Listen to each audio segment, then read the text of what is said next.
Guest on the program today, Labor Senator Kimberley Kitching here in the studio with me. Thanks for your time. Thanks, Tom. Let's start on what happened this week in the Senate. This inquiry into Australia's relations with China has been voted against in the Senate again by Labor. Is this still just a delay? Are you definitely going to support this?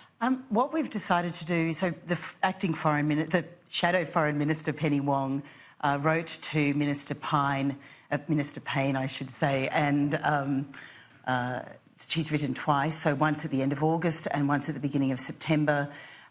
Minister Payne hasn't responded to those letters. We then decided that was a call to inform all parliamentarians, so not just opposition parliamentarians, but all parliamentarians, because obviously... To get briefings. To get briefings. There's been a small response in the chamber from Minister Payne in relation to this. That is that the members of the PJCIS can receive briefings. Of course, they aren't really allowed to share any of those briefings with anyone else.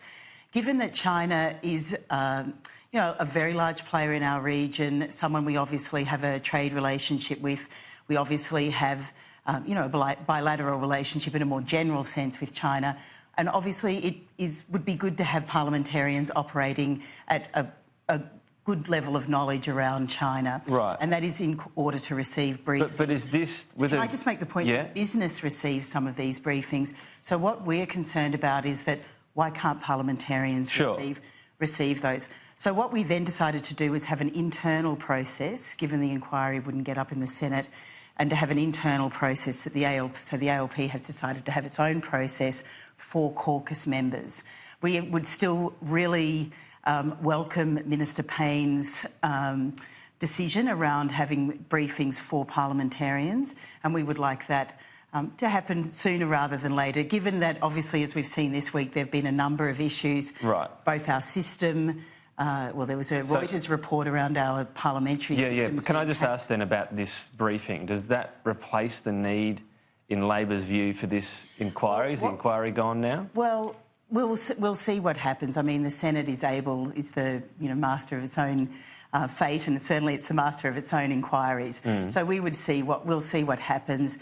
In the meantime, though, we've decided not to, let the perfect be the enemy of the good, and we've decided to have an internal briefing process. So we're in the process now, the caucus committee, of reaching out to experts on China across the spectrum. Well, experts on China, that's fine, but you're not going to get the same level of briefings. We will not, and I actually think it's, a responsible way forward would be to have parliamentarians able to avail themselves of those briefings. What about an inquiry, though? Do you think there should be an inquiry? I mean, we have to be pragmatic about these things. An inquiry wouldn't get up in the Senate, so we've decided and it really should have bipartisan support. The government has said it wouldn't support it.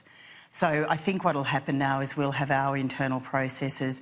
We would like to have briefings. The members of the PJCIS are not able, under the legislation that governs that committee of the Parliament, to share that information. Right. So really, parliamentarians should be able... But the inquiry would also be something that everyone could hear about. Voters, it could. The media, debate where we're going here. Is it still of value? My view is if you went out into any suburb of Canberra, people would be interested in knowing about China. There's a view around foreign interference, and we've obviously had a legislative regime around that just recently introduced.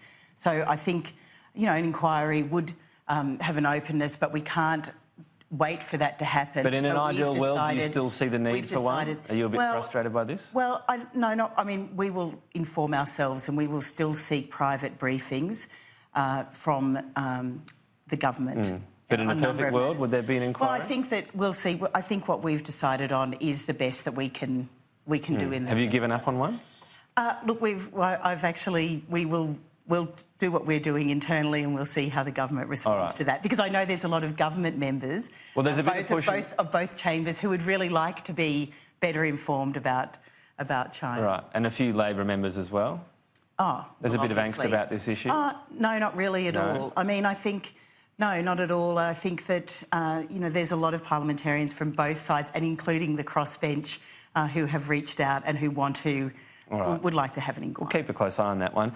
We're nearly out of time, but I did want to ask you about the Israel election. I know this is something you take a keen interest on. It's going down to the wire, the centre-left, ahead at various points. Well, I think they've counted about 91% of the vote, so it looks like Prime Minister Netanyahu will not quite get to 61 seats of 120 to form a majority. This is a very robust democracy, which, of course, is unusual in that part of the world. So we'll see what happens. He is actually trying to, I think he's been making phone calls, as the Israeli media's reporting, to other parties. To try to stitch up a bit of Their system does tend to lend itself to micro parties, so they do have to reach... A lot of different ones that are sort of carved off with some very loyal voters in very, small very areas. Much so. Is there an argument that the Netanyahu approach for any sort of peace in the region has not worked?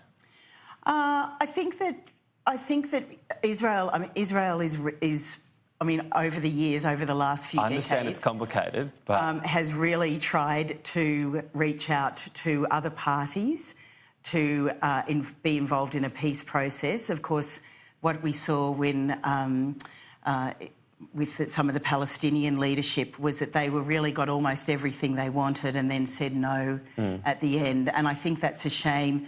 Now we've got a situation in the Middle East where we see Iran and Saudi Arabia in various fora fighting, and that's a huge concern. And I think we see, we can see it in Yemen. I mean, that's essentially a proxy war in a way.